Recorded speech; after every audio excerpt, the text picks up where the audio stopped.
नमस्कार विद्यार्थी मित्रांनो, या व्हिडिओमध्ये आपण कोल्हापूर जिल्ह्यातील चिकोत्रा धरणाविषयीची संपूर्ण माहिती जाणून घेणार आहोत. व्हिडिओ आवडला तर व्हिडिओला नक्की लाईक करा, चॅनलला सबस्क्राइब करा आणि ज्यांनी सबस्क्राइब केलेला आहे त्यांचे खूप खूप धन्यवाद.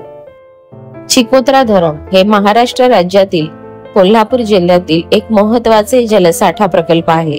हे धरण चिकोत्रा नदीवर बांधले गेले आहे, जी कृष्णा नदीची उपनदी आहे. हे सिंचन, पाणी पुरवठा आणि कृषी विकासासाठी अत्यंत उपयुक्त आहे. धरणाची मूलभूत माहिती. धरणाचे नाव चिकोत्रा धरण. स्थान आजरा तालुका, कोल्हापूर जिल्हा, महाराष्ट्र. नदीचे नाव चिकोत्रा नदी, कृष्णा नदीची उपनदी. धरणाचा प्रकार मातीचे व खडीचे मिश्र धरण. उद्दिष्ट सिंचन, पिण्याचे पाणी आणि शेतीला पाणी पुरवठा. धरणाची वैशिष्ट्य. एकूण उंची सुमारे 51 मीटर, एकूण लांबी सुमारे 1550 मीटर, साठवण क्षमता सुमारे 250 दशलक्ष घनमीटर. पाणी साठ्याचे क्षेत्रफळ अंदाजे 1600 हेक्टर. निर्मितीचा कालावधी 1980 च्या दशकात सुरू, 1990 च्या दरम्यान पूर्ण. प्रशासकीय नियंत्रण महाराष्ट्र सिंचन विभाग. धरणाचे उपयोग व फायदे. सिंचन.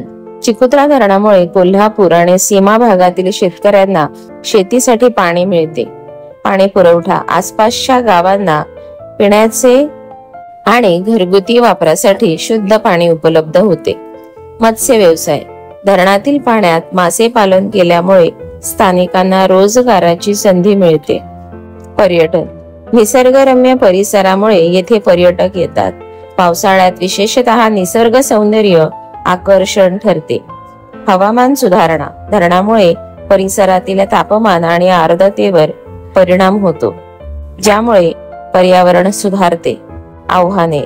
धरणातील गाळ साचण्यामुळे साठवण क्षमता कमी होण्याचा धोका. पावसावर अवलंबून असलेले जलस्रोत. पाण्याच्या अकार्यक्षम वापरामुळे तणाव निर्माण होतो. चिकोत्रा धरण हे कोल्हापूर जिल्ह्यातील शेतकऱ्यांसाठी जीवनदायिनी ठरली आहे. पाणी व्यवस्थापन योग्य प्रकारे केल्यास हे धरण भविष्यातील पिढ्यांसाठीही उपयुक्त ठरेल. कृषी विकास, जलसंधारण, पर्यावरण संतुलन यासाठी अशा प्रकल्पांचे महत्त्व खूप आहे. असेच अभ्यासपूर्ण नवनवीन व्हिडिओ पाहण्यासाठी व्हिडिओला लाईक करा आणि चॅनलला जास्तीत जास्त सबस्क्राइब करा. थँक्यू.